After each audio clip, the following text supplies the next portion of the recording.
سوچئے ایک ایسا آدمی بھی اس دنیا میں گزرا ہے جس کے پاس ایک دو نہیں 43 لاکھ پتی ملازمت کام کرتے تھے۔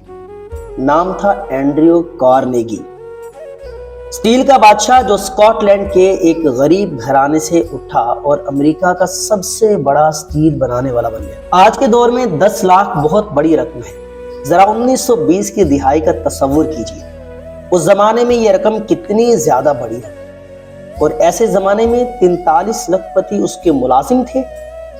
ایک دن کسی نے کارنیگی سے پوچھا، آپ نے 43 لاکھ پتی اپنے ساتھ کیسے بنا لی؟ لوگوں سے ڈیل کیسے کرتے ہیں کہ وہ اتنے قیمتی بن جاتے ہیں؟ کارنیگی مسکرایا اور بولا، لوگوں کو بنانے کا طریقہ وہی ہے جو سونے کی کان سے سونا نکالنے کا ہوتا ہے۔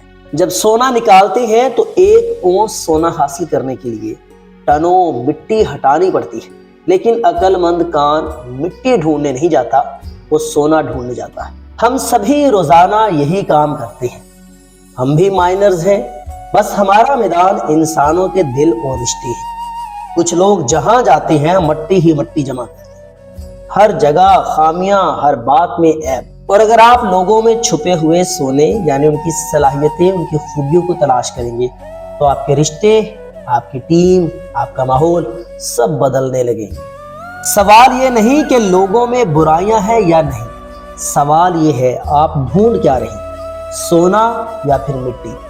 اگر آپ عیب نکالتے رہیں گے، اگر آپ عیب ڈھونڈنے نکلیں گے تو ہر جگہ عیب ملے گا۔ اگر خوبی تلاش کریں گے تو وہی لوگوں میں سونا چمکتا ہوا نظر آئے گا، جہاں باقی صرف مٹی دیکھ کر گزر جاتے ہیں۔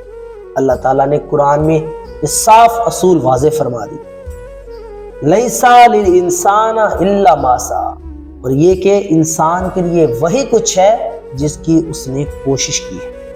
آپ کی کوشش، آپ کی نظر، آپ کی تلاش، یہی مل کر آپ کی دنیا بناتے ہیں۔ اگر آپ ہر جگہ مایوسی، تنقید اور برائی ڈھونڈیں گے تو آپ کا دل بھی ویسا ہی ہو جائے گا۔ اور اگر آپ لوگوں میں چھپے ہوئے سونے یعنی ان کی صلاحیتیں، ان کی خوبیوں کو تلاش کریں گے تو آپ کے رشتے، آپ کی ٹیم، آپ کا ماحول سب بدلنے لگیں گے۔ آج آپ اپنے آپ سے ایک سچا سوال کیجیے، آپ لوگوں میں کیا ڈھونڈتے ہیں، سونا یا پھر مٹی؟ اگلی بار جب کسی کی کوئی بات بری لگے، ذرا ایک لمحہ رکیے، سانس لیجیے اور دل سے پوچھیے، کیا اس کے اندر کوئی چھپا ہوا سونا یا خوبی بھی ہے جسے میں نے ابھی تک دیکھنے کی کوشش ہی نہیں کی؟ کیونکہ آخر میں انسان کو وہی کچھ ملتا ہے جو وہ ڈھونڈتا ہے اور جس کے لیے وہ دل سے کوشش کرتا ہے۔ سوچئے گا۔